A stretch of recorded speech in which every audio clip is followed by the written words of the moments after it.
I think we have to start by letting viewers know your name and just a brief intro to the viewers out there.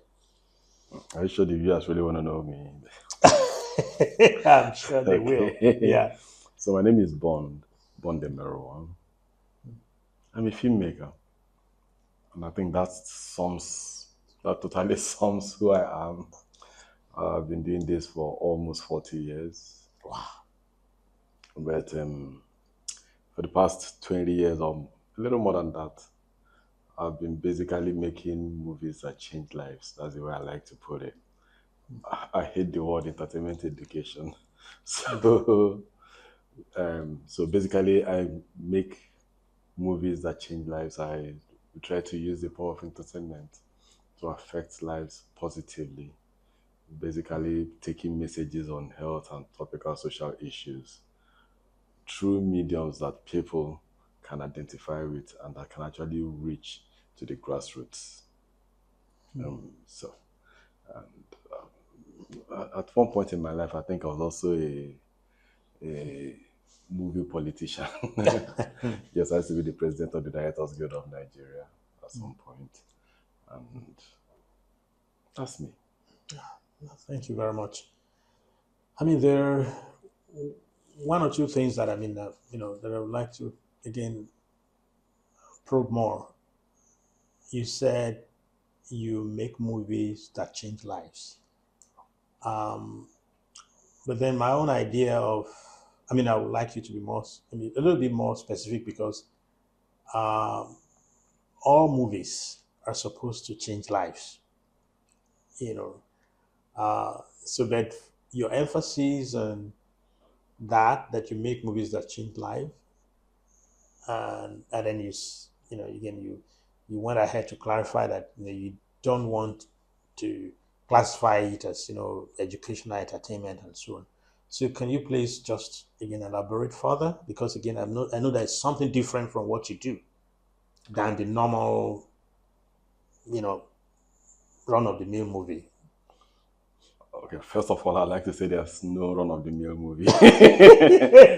A movie is first a movie. Yeah. But a couple of years ago, at the height, way back in the early 2000s, Nollywood was at its peak. At that point, people would switch on generators to watch movies. At a point when nobody would switch on a generator to watch news, to watch television. At that point, it came obvious to people like me that the way to transmit information to the people was changing. Hmm. At that point in time, Nollywood was probably at that point the most visible way to reach people with life changing and life affecting information. Information. Yes. Oh. And so we started delving into how could we harness this great vehicle that had been created, albeit accidentally. Hmm. And in doing that, we also realized we were going to be coming up against the word entertainment on its own. Everybody wants to be entertained. Nobody Yes. actually wants to be educated. Yeah. So the Because it's trick boring. is boring, Yeah. exactly. So the trick became how to hide the message in the entertainment Hmm. in a way that the message doesn't even show in your face. So you're actually getting educated without knowing you're getting Let's educated. get it. Mindsets are being changed, which is actually what movies did in the first place. But sometimes with negative stories, sometimes with negative plots, sometimes negatively, without meaning to, of course. I mean, we're busy showing people how to shoot guns and how people get killed and all how juju men perform, even by people who had never seen a juju man before, and all that. And people were gobbling it all. So realizing that in the midst of all this, we could actually, and as of this point, of course, Nigeria was and still was bedeviled with a myriad of health issues and, of course, social issues. And we're still using the old, outdated. I use the word outdated. People still argue it up to tomorrow. I said, like I asked a couple of minutes ago, how many people will put on a generator Yeah. to watch a commercial or to watch TV today? Anybody who does that, more often than not, is not the person the message is even meant for in the first In the place. first place, yes. Because they are Because rich, exactly, they are they are rich, taking care they of are some of those educated. things. They're educated, yes. So most of these things are already taken care of. Yeah. So the real audience that needs to do this, to understand this, can barely afford to pay for light, not to talk of to pay for fuel, to put on a generator, Generator. to watch television. That's true. So we realized we had hit on something that was really going to affect lives very positively. And then that was it. That's actually what I meant by um, making movies that Making movies affect that lives. That the emphasis is on positive. is on positively, and again that sounds very great because what I see is a deliberateness and intentionality. So this is a purposeful you know deployment of movies, and I think that's really cool. In fact, I'll give you a Yeah, couple example. yeah. We made a movie way back. Was it 2010, 2009? Called um, it was actually about hunger. It was called Hidden Hunger. And Hidden Hunger was triggered by a couple of my friends, an American and an Italian. We are doing a documentary for USAID on um, nutrients and animal protein Protein. and the effect on the lives on children. And they worked in Kenya and they were in somewhere in Ghana shooting. And they sent me a message and said, Bond, you have to see this. It was great. And I looked at what they were doing. It was awesome. It was communities in which they had found a way to kind of defeat hunger, at the same time learn how to take care of their families. And these were people that were termed hopeless. In fact, the banks, when you say started that project, it was a simple thing. Isolate a couple of children, not removing them from their homes, but just isolate them a bit and add a little bit of animal protein to their diet. And Self-consciously so. yeah, done. And after 6 years, the kids that were isolated, it was found out that they were 20% bigger than their peers and 30% smaller. And quite more healthy. And the funny thing was, most of these communities that we are targeted, we are actually either fishing communities or hunting communities, basically farming, but with all these things added to it. So the question was, why weren't they in any way breaking up some of this fish or some of this meat and giving their children? That became another issue altogether. Why weren't they doing this? Culture. Cultural issues. I mean, even when we were growing up in Nigeria, I was like, if you give a child an egg, you're teaching him how to Yeah, steal. that's You true. know, Yeah. and in this situation, there was cultural issues, and there was the main poverty issue. Everything that was harvested had to be sold to find the money to feed these children. Meanwhile, most of that money went into children repeating classes, children falling sick and having to be taken to the hospital, and all that. And just a little bit of that same animal protein would have forestalled all this. They would be smarter, they wouldn't fail in school, they would go straight, they would be much more healthier, they wouldn't fall sick, you wouldn't need to take them to the hospital that often, and all that. So you said came with this program, and this led to a major microeconomic scheme that led to loaning money to these people. Because why weren't they doing it, as I said before, poverty. So all they needed to do was to add a little more money to their trading money. So something as little as $50, $100 changed lives. And when they first took it to the banks, the bank said, "Oh, come on, these people are not bankable. Why do we want to bank on them? Why we want to give them loans?" And then some money was raised, and the first scheme was started. Well planned out. A cooperative group cannot be more than 20. The 21st person starts a new group. The collateral method was not the traditional collateral methods that banks knew. It was now a new collateral method where actually your mother-in-law and your sister-in-law were your guarantors. So a loan became a family Family affair. thing. Failure was a family shame. Hmm. So they kind of annexed tradition. So again, So everybody made sure nobody failed. So instead of somebody in the family to fail and bring us shame, we'll all rally around make and make sure sure it they succeeds. succeeds. And of course, less than 2 years later, the banks jumped in with two legs and two hands. The success was massive. There had been not one failure in repayments in 2 years. Banks came in with bank charges and everything. They were still paying it.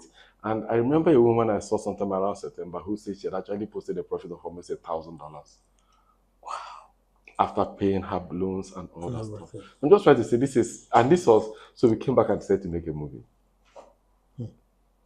Hidden Hunger, to introduce this same scheme, but not now as a didactic, but basically That's the right as thing. an idea in a movie in a mythical community. So it was a feature It film, was a feature movie, Hidden Hunger. This is like 14, 15 years ago. documentary or No, it was a feature. feature entertaining feature length movie. Of course, I've heard the story of TK. See, TK told you the story of Mami and the woman who needed out in the night. I'm sure he told you that story. Yeah. Did he tell you that story? No, I don't know that there was a story behind it There was a story, one of TK's because movie. I saw my Was it mommy. Mami? That was one of his I stories, was movies where they had ORT. Actually somebody prepared ORT in the middle of the movie. I remember. And TK went for this viewing. I'm surprised he didn't tell you this because he told me this himself a couple of years ago. Went for a viewing somewhere in the Bomo show. And the woman came out and was so thankful. I said, what's happened? And the woman says, you saved my baby's life. One day in the middle of the night, my baby was running temperature, was convulsing, was very sick, vomiting, and we couldn't get to the hospital. And I remembered that there was this movie where they made ORT. And we dug and dug because we didn't know what the composition Also was. was And we found it and played it, and that was how. the life of that child was saved. That's, I mean, again, this is really profound. So you kept saying we, and I was kind of wondering who is the we referencing? You and a group, or you and some colleagues? Well, I would say me, colleagues.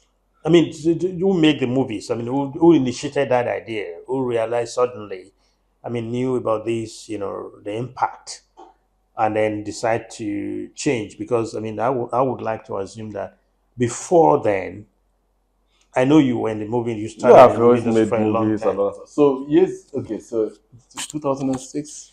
So I had a couple of friends come shoot a documentary in Nigeria, and the documentary was "This Is Nollywood." Okay, yes, I saw that. You did it? I was the lead How was it? character. Unfortunately, this is Nollywood. Oh no, I mean, why isn't it good? Because I've shown it to my students in the US. You didn't see my face all over the place. Yeah, I've So seen. Yeah, a couple of friends, Americans. In fact, the guys I told you about that were doing the documentary in Kenya, and there's two of them, Bob Caputo and um, Franco Sachi, yeah. with Amy Corrigan. So they came into Nigeria and they wanted to shoot a documentary on Nollywood. And after speaking with them for a little while, I realized how genuine they were, and there was a true love for the art of what we were doing in Nollywood. Because their reason for making the movie was profound and awesome. Every other place in the world, it will cost you tons and tons of money to make a movie. So it was interesting to them to see a country which had evolved to the point where a filmmaker can live his dream for just a little money and still make a living out of it. That was something they wanted to document and show to the world. So I was on the verge of making a new movie then. I was directing a movie I was making a police movie, a movie on police corruption, actually. Checkpoint. Yes, I was making a movie called Checkpoint. Checkpoint. And they said to come in immediately, and then they followed me on location and filmed around us, I think yes. I mean, so we have shots of different actions going on Yeah. during the recording. Yes, exactly. Yes, I remember. So I'm surprised they didn't remember my face. Yeah. Even though it wasn't, How it shots wasn't white were, then. yeah, Exactly. staged. So, and we worked together for about 3 weeks while we were on location and all that. And they went back and edited their stuff and edited. And so we remained very good friends. And at a point, we started talking about the issue of, in fact, they came up and said, this is so wonderful. And with the popularity and the level of acceptance, this can be used for just modern entertainment. And we started talking about it. I think that was where the idea was actually born. Yeah. An idea that still lives. Oh, that still lives. Up to today. Yeah. Yeah. And grown big, I love it. I think what you do, I mean, I was talking to you about someone who said, oh, you need to talk to Bond, that what he does is a kind of developmental movie, and that is what he does is, and this is why I say, the run of the mills, excuse if I, used something that doesn't portray the normal movie as real. But what he says, I mean, again, that you do something unique. That's, what you tend to do is that you are self-conscious, and that your movie promotes an idea or, corrects certain issues, and that the focus is always on that. And for me, that really got me, interested too, because I know in this part of the world, like other parts of the world, again, let me be careful. Movies can lead to change. But like the other parts of the world too, there are those who are set out to actually effect change, who recognize that there are certain things in society that should be changed, and they work towards that. Of course, there are certain people who don't care. What they want is entertainment. And of course, so the kinds of what you do, do you think they are effective, that movies can certainly make change? Have you had examples or, I just gave you an example now with TK's movie to start with. Yeah. We have had tons and tons of experiences Yeah. with our movies. In fact, I would say I was actually doing this long before I knew I was doing this. My first attempt at a feature-length movie was with my friend Andy Amenichi. Okay. And we said Ejiro. Way back in 1995? No, 2007. 2007. And we made a movie. Was it 2007? We made a movie, Mortal Inheritance. 1997. We made a movie called Mortal Inheritance. We were young men who didn't have too much money. We wanted to make a movie. Change wasn't so much on our mind. We wanted to make something that was emotional and I could touch people. So we stumbled on the issue of sickle cell anemia. To write that script, I took lectures in Loop. I attended sickle cell club meetings, had various talks with members of the Sickle Cell Foundation, visited people that were living with sickle cell in their houses and in their offices, of course, with the permission of the club and with the guidance of the club. So, like almost everything I do, by the time we got to making that movie, I think we were already personally engrossed in it, invested in it. Mortal Inheritance wasn't star-studded, as you said. We were struggling young filmmakers without much money. So we featured on Murtala Jalade, who was just a young girl who didn't have any pedigree at that point in time. That movie, let me put it this way: it grossed tons and tons of money. Hmm.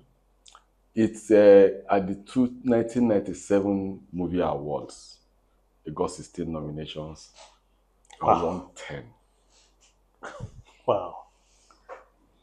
And that included Best Movie of the Year, Best Actress overall, because they also had language categories. The language overall, Fred got best actor English. We got best sound, best cinematographer, Who directed it? and their manager. So that was basically my intro into the movie world. Did you have training before the time? Did you go to any movie I was a school? trained writer. And person, I've always believed in research before you put anything out there. I think the success in that movie was in how true it was. That's actually what I wanted to ask because it struck me. I mean, you did the classic followed. I mean, the research is for me very profound, So, and it should, thorough. it should in the movie, naturally should. It so people who had experiences with sickle cell, So, either through a relative or people who were living with it, could relate with the story. yeah. And that was it. So we kept asking ourselves at different points, what do we really want to say? Before we shot any scene, that was it. What do we really want to say? I mean, is it So still this possible was to an find a example. copy of that Well, movie? online, I guess. So I'm just talking about, I mean, Yeah. how as far back as this. So I met people years later. I met a young lady many years later in Calabar in a conference, and she said, I saw that movie 16 times. I looked at her and said, what are you looking for? And she said,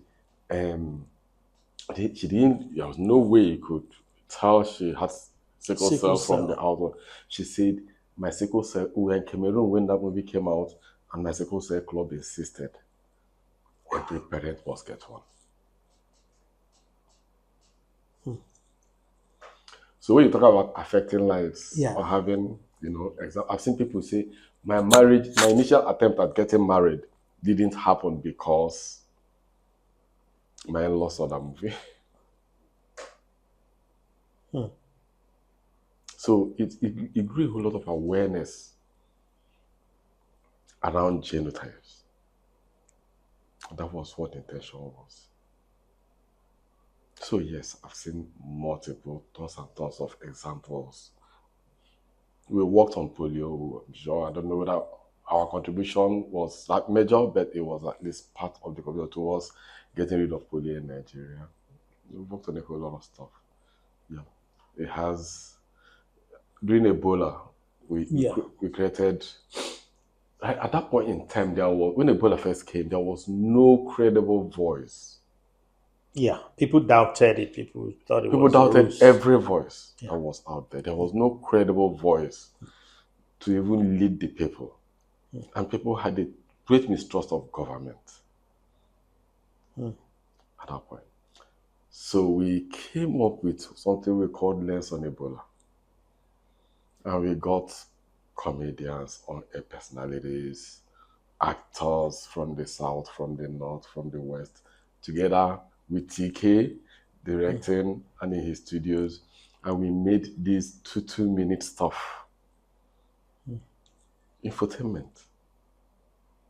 But Yeah. still using the power of entertainment. That's it. And we got this out there with a few other partners. We got that made. We are the technical people here, CDC, WHO, and UNICEF. We are at the back end supplying credible information, which was changing like every other minute. So Yeah, because of yeah, because it because I was being mean, the studied script and was so rapidly changing that from concept to shoot, probably would do like 15 drafts. Oh, TK, hold on, you can't shoot yet. I mean, if there's another information, and this eventually we did that. We sent it out there in partnership with Facebook for dissemination, and each of those videos had over 5 million views. in and it was targeted. Sierra Leone, Liberia, Congo, Nigeria, the places where Ebola was actually waxing strongest. That's why we had all this.